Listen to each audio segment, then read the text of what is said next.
പ്രളയത്തിൽ തകർന്ന നടപ്പാലം പുനർനിർമ്മിക്കാത്തതോടെ വിദ്യാർത്ഥികൾ ഉൾപ്പെടെയുള്ളവർ ദുരിതത്തിൽ. ഇടുക്കി രാജകുമാരി പഞ്ചായത്തിലെ കുളപ്പാറച്ചാൽ തേവർക്കാട്ടുപടി പാലത്തിനാണ് ദുരവസ്ഥ. ജീവൻ പണയം വെച്ചാണ് വിദ്യാർത്ഥികൾ ഉൾപ്പെടെയുള്ളവർ യാത്ര ചെയ്യുന്നത്.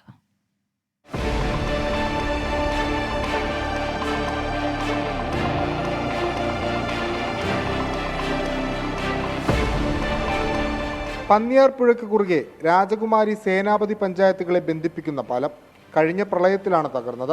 പുനർനിർമ്മിക്കാൻ നടപടിയൊന്നുമില്ല. സേനാപതി സ്കൂളിലേക്ക് എത്തുന്ന വിദ്യാർത്ഥികൾ വെള്ളത്തിൽ മുങ്ങിയ പാലത്തിന്റെ അവശിഷ്ടങ്ങളിലൂടെയാണ് മറുകര പിടിക്കുന്നത്. രാവിലെയൊക്കെ സ്കൂളിൽ പോയിട്ടിരുന്ന പാലത്തിൽ കൂടെ ആയിരുന്നു. ഒരു 8:30 ആകുമ്പോൾ പോയായിരുന്നു. ഇപ്പം എത്ര ഒരു 9 മണി 9:30 ആകുമ്പോൾ ബസ്സിന് കറങ്ങി 27 കിലോമീറ്റർ കറങ്ങി പോകേണ്ട അവസ്ഥയാണ്. ഇപ്പോൾ രാവിലെയൊക്കെ സ്പെഷ്യൽ ക്ലാസ് ഉള്ളതുകൊണ്ട് നേരത്തെ വേണമായിരുന്നു. ഒരു 15 മിനിറ്റൊക്കെ മതിയായിരുന്നു അപ്പുറച്ചല്ല തൊട്ടപ്പുറ സേനാപതി സ്കൂള്. അപ്പോൾ ഇപ്പോഴൊക്കെ പോകാൻ ബുദ്ധിമുട്ടായിരുന്നു. പാലം പോയ പാടായിരുന്നു. പുഴയിൽ വെള്ളമുയർന്നാൽ കിലോമീറ്ററുകൾ ചുറ്റി സഞ്ചരിക്കേണ്ട അവസ്ഥയിലാണ് പ്രദേശവാസികൾ. ഇതിൽ കേവലം 1 കിലോമീറ്ററോളം ദൂരം ചുറ്റി സഞ്ചരിച്ച് സ്കൂളിൽ ചെല്ലുന്നതിന് പകരം ഇപ്പോൾ കേവലം 10 കിലോമീറ്ററോളം ബസ്സിലിരുന്ന് യാത്ര ചെയ്ത് വളരെ ദുരിതപൂർണ്ണമായ രീതിയിലാണ് സ്കൂളിലേക്ക് ചെന്നെത്തുന്നത്. അപ്പോൾ ഈ പാലത്തിൻ്റെ ഒരു ക്രമീകരണം എത്രയും വേഗം അധികാരികളുടെ ഭാഗത്തു നിന്ന് ഒരു ക്രമീകരണം ചെയ്തു തരണമെന്നുള്ളൊരു അഭ്യർത്ഥനയാണ്.